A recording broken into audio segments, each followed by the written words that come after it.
आग्रा रोडवर मनसे पदाधिकाऱ्यांचे रास्ता रोको आंदोलन।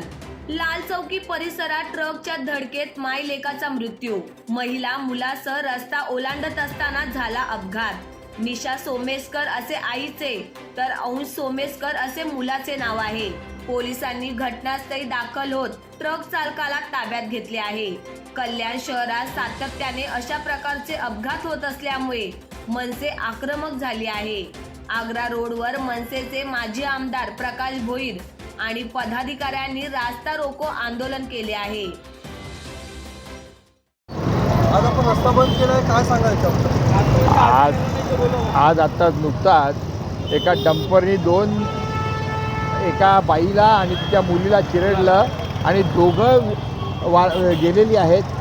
सातत्याने कल्याण शहरामध्ये अशा प्रकारचे अपघात होत आहेत, परंतु हा रस्ता MMARDकडे दिला आहे आणि त्यामुळे महापालिका याच्याकडे नियोजनाकडे काय बघत नाही। खरं ते हा डिवायडर काढले नसते तर हा अपघात झाला नसता। आतापर्यंत अजून वॉर्ड ऑफिसर किंवा महापालिकेचा कुठलाही वरिष्ठ अधिकारी आतापर्यंत ते आलेला नाही। त्यामुळे आज आम्ही या निषेधार्थ सगळेजण इथे रस्त्यावर बसलो आणि आज हे सातत्याने घडणारे अपघात, परत ट्रॅफिक हवालदार हे इथे कधीही उपलब्ध नसतात। सिग्नल यंत्रणा लावली ती बंद केलेली आहे। या रस्त्यावरच्या आत्तापर्यंत जवळजवळ 10 ते 15 लोकांचे जीव गेले। प्रशासन अजून जागा होत नाही आणि त्याच्या निषेधार्थ आज आम्ही इथे रस्त्यावर बसलो।